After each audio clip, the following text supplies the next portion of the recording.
novel laris karya Yann Martel. Film ini mengisahkan tentang Pi Patel, anak seorang penjaga kebun binatang.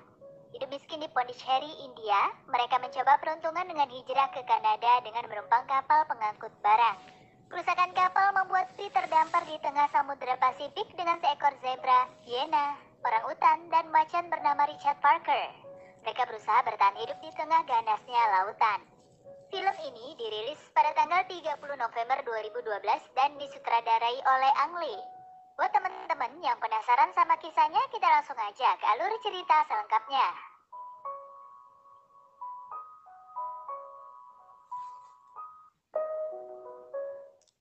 Pi tinggal di kota Pondicherry, India bersama kedua orang tuanya dan seorang kakak laki-lakinya bernama Ravi Patel.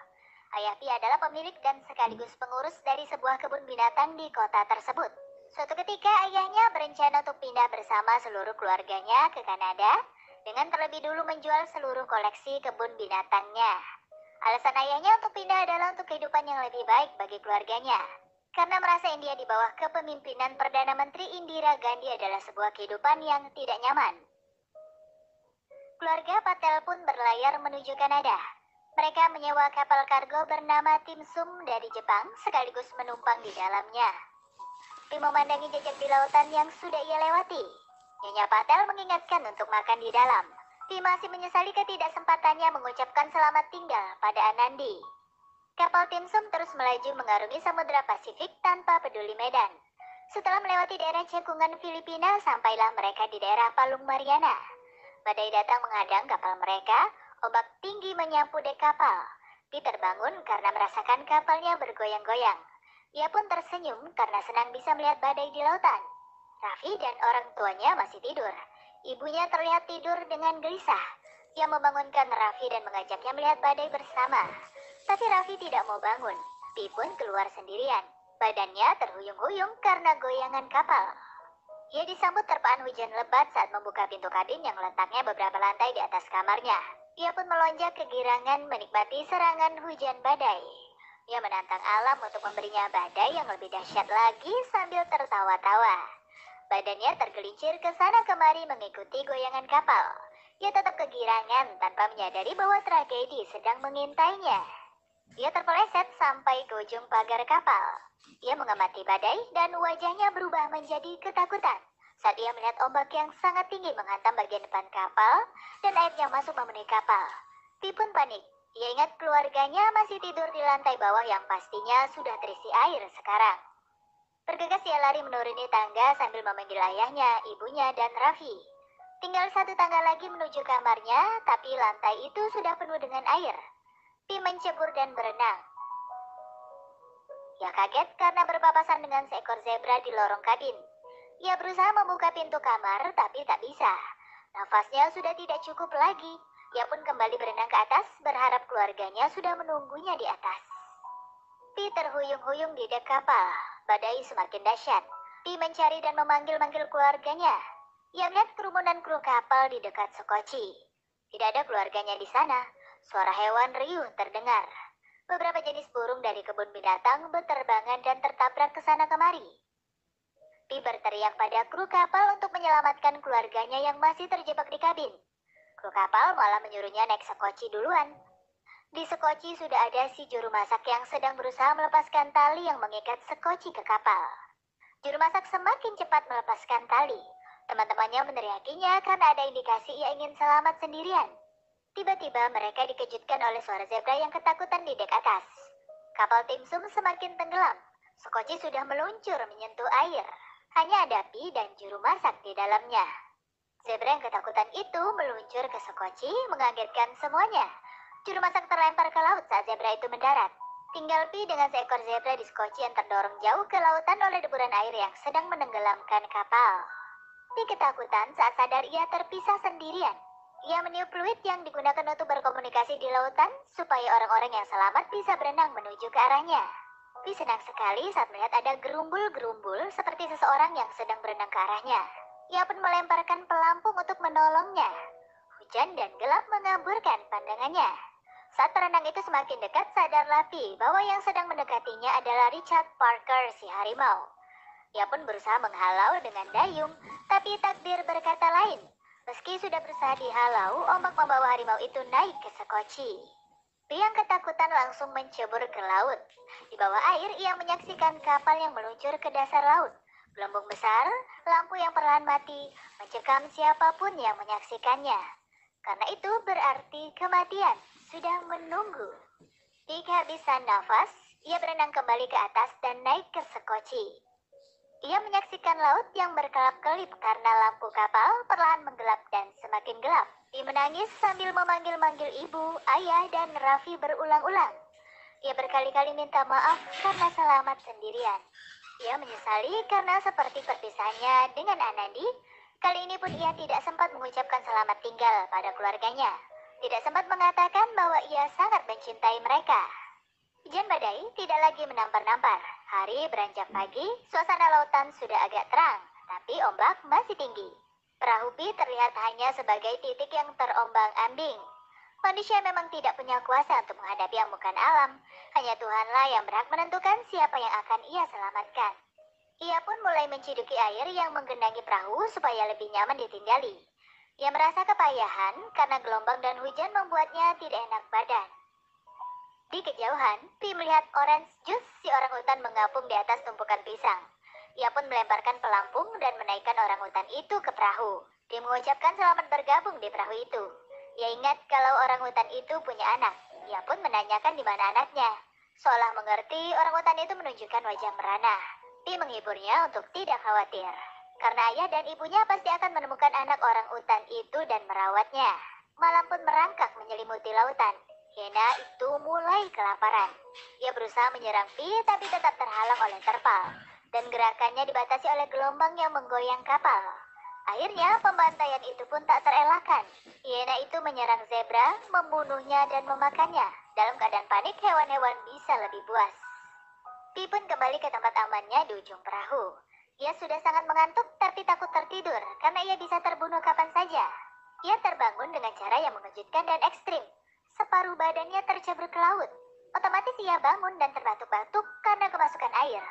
Ia ingat kalau di perahu itu pasti disediakan perbekalan untuk penyelamatan. Ia pun membuka ujung terpal dan menemukan lemari penyimpanan. Ia mengambil beberapa pelampung, melemparkannya pada orang hutan yang melemparnya kembali karena tidak tahu gunanya. Lalu ia mengikat pelampung banyak-banyak, menjadikannya perahu kecil dengan penyeimbang beberapa dayung. Ia bersiap melemparkan rakit buatannya saat hiena itu muncul kembali dari balik terpal. Tidak puas dengan membunuh zebra, hiena itu menyerang orangutan.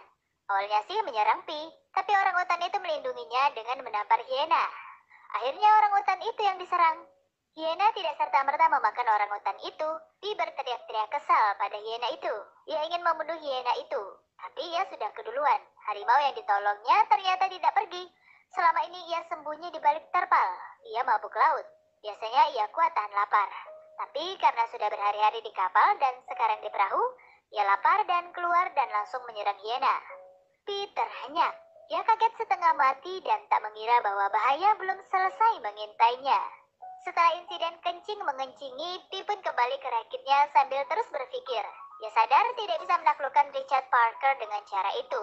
Ia ingat bahwa di kebun binatang, harimau diberi makan 10 kg daging sehari. Ia vegetarian, jadi bisa makan persediaan yang bentuknya biskuit. Tapi harimau itu karnivora dan perenang yang hebat. Jika ia sangat kelaparan, maka tak ada gunanya lagi ia memisahkan diri di rakit karena harimau itu bisa berenang dan mencaploknya. Ia pun memulai dengan memberinya minum. Kemudian mencoba memancing ikan dengan lur dari biskuit yang ia rekatkan dengan ludah. Lama sekali tak ada ikan yang mendekati kailnya. Ia sendiri tidak terlalu tahu caranya memancing yang benar. Berulang kali Richard Parker melongopi dan menyeringai. Pi meneriakinya untuk sabar. Ikan-ikan tetap tidak mau mendekat. Richard Parker melihat ke air dan kegirangan menyaksikan sekelompok ikan kuah yang besar-besar sedang berenang-renang di sekitar perahunya. Saking tak sabarnya, ia mencebur ke laut untuk menangkap ikan-ikan itu. Pi tersenyum melihat tingkah harimau itu. Senyumnya manis sekali. Senyum pertama sejak ia selamat. Tapi senyumnya langsung sirna begitu ia melihat Richard Parker mengubah haluan renangnya ke arahnya. Cepat-cepat Pi mendekatkan rakitnya ke perahu. Ia melompat ke perahu dan menarik rakitnya ke atas. Richard Parker masih berenang mendekati perahu. Ia tak bisa naik. Saat itu laut sedang tenang, jadi tidak ada ombak yang melemparkannya ke perahu. Ia hanya bergelantungan di tali pinggir perahu. Kepalanya menyembul tetap bernapas. Hari sudah semakin sore. Harimau itu tetap di air sementara Pi di perahu. Awalnya Pi ingin memotong tali yang digelayuti Richard Parker. Tapi Pi merasa kasihan melihat mimik wajah harimau itu seolah butuh pertolongan. Pi mondar-mandir memikirkan cara untuk menyelamatkan harimau itu tanpa mencelakai dirinya. Pi masih tetap mondar-mandir dan Richard Parker masih tetap di air sampai hari gelap. Akhirnya Pi menemukan cara. Ia mengambil semua papan yang melapisi dasar perahu, membentuknya menjadi rakit yang lebih besar lagi, dan mengisinya dengan seluruh perbekalan yang tersisa. Ia juga membuatkan tangga dari papan itu untuk Richard Parker. Segera setelah menaruh tangga, Pi melempar rakitnya ke laut dan berenang menyusul. Paginya Pi memancing ikan dengan jaring. Ada seekor ikan besar berwarna kehijauan yang tidak ku tahu namanya tersangkut ke jaring itu. Pi segera mengangkatnya dan memukulinya dengan kapak di bagian yang tumpul tadi. Pi bersujud berterima kasih pada Tuhan karena telah membantu dalam wujud ikan. Ia melemparkan ikan itu ke perahu dan memberi tanda pada Richard Parker agar keluar dari terpal. Rekonsiliasi dimulai. Siang berganti malam. Laut masih tenang tanpa ombak yang bergejolak. Bulan bersinar terang, bulat penuh putih pucat di langit yang bertaburan bintang. Pi menyadari ada yang aneh pada tampilan laut malam ini. Permukaan laut dihiasi cahaya kelip-kelip berwarna biru. Awalnya ia pikir itu adalah refleksi bintang gemilang di air laut. Sejurus kemudian ia menyadari bahwa cahaya itu berasal dari ribuan ubur-ubur kecil dan plankton yang mengeluarkan cahaya. Indah sekali. Ia mencelupkan tangannya ke air bermain dengan cahaya dan ia merasa sangat kegirangan. Ia mendekatkan wajahnya ke air karena melihat sesuatu yang besar sedang bergerak dari dasar air. Tiba-tiba muncul seekor paus yang sangat besar melompat ke udara dan jatuh berdebam kembali ke laut dengan riak air sebesar gelombang yang mampu membalik ke rakit Pi dan menjatuhkan seluruh persediaannya ke laut. Sebuah pemandangan yang menakjubkan. Pi merasa tindakannya mengumpulkan seluruh perbekalan di rakit agar ia tak perlu lagi ke perahu sangat-sangat bodoh. Sekarang perbekalannya tinggal sedikit, karena hanya itu yang berhasil ia kumpulkan setelah insiden semalam. Lapar membuatnya terpaksa beralih haluan. Mau tak mau ia harus makan ikan. Hanya itu yang disediakan lautan untuknya. Sebenarnya ada beberapa perbekalan yang belum ia ambil di perahu. Ia juga butuh kait yang bisa berfungsi untuk jangkar untuk menangkap ikan. Ia pun ke perahu dan berhadapan lagi dengan Richard Parker. Belum sempat mereka saling menunjukkan taringnya, Peter terpeleset di terpal dan tertampar oleh sesuatu. Ternyata seekor ikan torani alias ikan terbang. Pi melemparkan ikan itu ke Richard Parker. Pi dan Richard Parker sama-sama memandang ke sumber lemparan.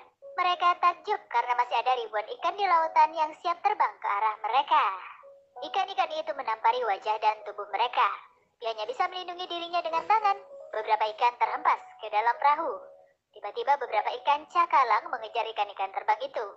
Salah satu ikan cakalang itu terdampar di perahu. Dia merasa itu adalah kesempatannya.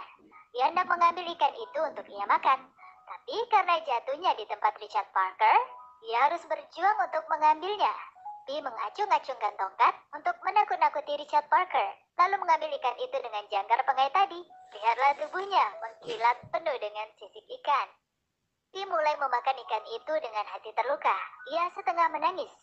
Bagaimanapun ia sangat lapar dan ia harus bertahan hidup karena hidup itu anugerah dari Tuhan dan ia harus sekuat tenaga menjaganya. Ia menyisakan ikan itu untuk suatu tujuan. Ia pikir dengan izin Tuhan harimau itu pasti bisa dilatih. Maka ia pun mulai membuat persiapan pelatihan. Ia meraut ujung tongkat yang ia gunakan sebelumnya, lalu ia ke perahu untuk mencoba peruntungannya menghadapi Richard Parker. Ia mengacung-acungkan tongkat itu untuk menunjukkan bahwa ia lebih kuat. Ia ditanggapi dengan beberapa serangan yang kali ini bisa ia hadapi. Ia mencoba memindahkan Richard Parker ke sisi lain perahu untuk mengambil beberapa barang sekaligus menegaskan kekuasaannya. Setiap harimau itu bergeser, Pi memberinya hadiah sepotong ikan yang sudah ia siapkan di kantong yang ia ikatkan di belakang punggungnya. Atau ikan itu ia gunakan untuk memancing harimau itu agar bergeser. Akhirnya misinya berhasil. Richard Parker bisa ia taklukkan. Pi kembali ke rakit dengan beberapa alat baru. Ia menangkap beberapa ikan dan menjemurnya. Ia mengisi jurnal yang ia tulis di buku manual bahwa sekarang ia akan mendahulukan kepentingan Richard Parker. Karena dengan begitu ia lebih fokus. Ia pun beristirahat sejenak di naungan sederhana yang ia buat dan merasa sangat bersyukur karena tempat berteduh yang sesederhana itu bisa terasa sangat nikmat. Richard Parker memandangi Pi seolah menyatakan kesediaannya untuk berteman. Tiba-tiba mereka dikejutkan oleh segerombolan lumba-lumba dari kejauhan. Pi dan Richard Parker memandanginya dengan takjub. Di antara gerombolan lumba-lumba itu, Pi melihat seperti sebuah kapal sedang berjalan. Benar, ada sebuah kapal di kejauhan. Pi memberi aba-aba keberadaan dirinya dengan tembakan cahaya hingga asap. Tapi kapal itu tidak tahu dan terus jalan menjauh. Pi terus meyakinkan dirinya untuk tidak putus asa. Bulan pun berganti, persediaan makanan sudah habis. Pi dan Richard Parker kekurangan nutrisi. Pi terlalu lemah untuk menangkap ikan. Tubuhnya tinggal kulit membalut tulang. Begitupun Richard Parker. Mereka hanya terbaring lemah di perahu, bersama-sama tanpa saling mengganggu. Di bawah perahu terlihat jelas penyu besar dan beberapa hiu, termasuk hiu paus, berenang. Saat malam tiba, dia bertanya pada Richard Parker, mengapa ia terus memandangi lautan dan apa yang ia lihat? Richard Parker hanya menoleh sebentar lantas melanjutkan mengamati air. Dia pun ikut melongokkan kepalanya ke laut. Dia tahu sekarang apa yang dipandangi Richard Parker. Kedalaman lautan saat malam membiaskan bayangan mengerikan. Ikan-ikan besar, cumi-cumi raksasa yang melilit paus besar. Lalu tiba-tiba paus itu terberai menjelma hewan-hewan kebun binatang yang langsung disambar hiu. Ada ikan dasar lautan yang seolah muncul ke permukaan memamerkan taringnya. Barisan plankton bercahaya membentuk wajah ibunya atau Anandia. Dan bayangan-bayangan lain yang menyeramkan. Pi pun terkesiap dan menatap Richard Parker yang balas menatapnya. Mereka sudah seakan menjalani simbiosis mutualisme, jadi Pi tidak takut diserang lagi. Pi pun menyerah. Ia berhenti memutuskan untuk melupakan semuanya. Ia berdamai dengan hidup setelah menjalani hari-harinya yang sulit. Ia menuliskan keputusannya itu di bukunya. Bukan bukunya yang habis duluan hingga dulu ia menulis kecil-kecil. Ternyata pensilnya yang keburu habis sampai ke batas penghapusnya. Pi mengamati sekitar dan mendapati ada awan tinggi berbentuk seperti jamur di batas cakrawala. Itu awan badai. Sebentar lagi akan ada badai lagi, dan sepertinya akan dahsyat. Terbukti, badai itu datang juga. Pi mengetatkan ikatan rakitnya dan naik ke perahu untuk berlindung. Ombak besar menggulung dan menerjang mengombang-ambingkan perahu mungil mereka. Ia harus berlindung di dalam terpal. Daripada mati karena badai yang sudah ia lewati berkali-kali, sekarang ia menyerah dan memilih untuk berlindung meski harus mati diterkam harimau. Untungnya Richard Parker mabuk laut karena guncangan perahu. Dia berusaha menutup terpal dengan susah payah. Petir besar dan membutakan mata menyambar menggelegar di permukaan laut. Salah satunya mengenai air di sebelah perahu. Cahayanya pecah menyambar air laksana akar pohon yang merambat. Dia meringkuk ketakutan lalu mulai menikmati alam. Ia pasrah jika harus mati hari ini. Ia pun mulai membuka terpal satu persatu, mengajak harimau itu menikmati badai. Sayangnya Richard Parker ketakutan dan meringkuk di pojokan saat petir menyambar. Ia protes pada Tuhan karena menakuti temannya. Ia berteriak-teriak kegirangan bisa merasakan langsung badai sedahsyat itu, sambil menyerukan ayat Al-Quran surat Al-Fatihah ayat 1-4. Badai semakin dahsyat. Pi masuk ke terpal menutup terpalnya dari dalam, tapi sulit karena harusnya hal itu dilakukan dari luar. Badannya penuh lebam dan gores. Ia harus mempertahankan pegangannya supaya tidak tersuruk ke sana kemari. Berkali-kali ia bersenggolan dengan Richard Parker yang terombang-ambing. Tanpa terasa, badai berlanjut hingga pagi. Richard Parker tampak kepayahan berbaring di bangku. Air masih menetes-netes dari tubuhnya. Tubuhnya semakin kurus. Begitu juga dengan Pi. Lemah untuk mencari makanan, ia tak lagi mampu berbuat apapun, hanya berbaring di terpal perahu. Rakitnya menghilang tersapu badai. Richard Parker juga sudah tak mampu bangkit berdiri. Pi menangisi Richard Parker yang kelaparan dan menyalahkan dirinya karena tak mampu lagi merawatnya. Ia mengelus kepala Richard Parker. Hanya geraman pelan yang menjawab bahwa ia rela disentuh. Pi pun meratap sambil meletakkan kepala Richard Parker di pangkuannya. Ia siap mati bersamanya sekarang. Perahu Pi terombang-ambing menyusuri gelombang lautan. Pi merasakan kesadarannya kian lama menghilang. Setelah beberapa lama, Pi merasakan ada naungan sejuk di atasnya. Ia mengerjap-ngerjapkan matanya. Dari matanya yang perih, ia melihat seberkas warna kehijauan yang sejuk dan menenangkan. Ia pikir pasti mimpi atau sudah berada di surga. Ia mencoba bangkit, tubuhnya kepayahan. Jadi ia memastikan bahwa ia masih hidup. Dan kehijauan itu nyata. Ada rimbunan pepohonan di tempat perahunya tertambat. Pi melompat turun. Kakinya begitu lemas hingga ia tak sanggup menjejakkannya di tanah. Tanah? Tidak ada tanah di pulau itu. Pulaunya seolah mengambang, dan tanahnya terbentuk dari jalinan akar-akar pohon seperti gambar dan dianyam dengan ketat. Pi mencabuti beberapa rumput dan memakannya. Rasanya segar sekali. Ia juga memotong akar dan mendapati rasanya yang enak dan penuh air. Pi memutuskan untuk berjalan-jalan menjelajahi pulau setelah tubuhnya agak kuat. Ia melihat ada ribuan merkat sejenis rakun sedang mengerumuni beberapa kolam yang bentuknya bulat sempurna yang tersebar di tengah-tengah pulau. Pi penasaran. Ia mendekati kolam, ingin tahu apa yang ditunggu para merkat itu. Mereka begitu jinak, tak terganggu sedikit pun saat Pi menyingkirkan mereka untuk membuka jalan. Ia melewati mereka dan menginjak beberapa tulang ikan yang tersebar di sekitar situ. Pi pikir merkat-merkat itu pemakan ikan. Pi mendekati kolam dan melihat tidak ada ikan di dalamnya. Dari mana para merkat itu mendapatkan ikan? Pi melongok dan terkesima melihat kolam itu terhubung langsung ke laut dalam. Ikan-ikan itu pasti dari laut. Ia mencicipi air kolam dan girang setengah mati karena ternyata airnya tawar. Berarti ganggang raksasa itu menyaring air laut menjadi air tawar.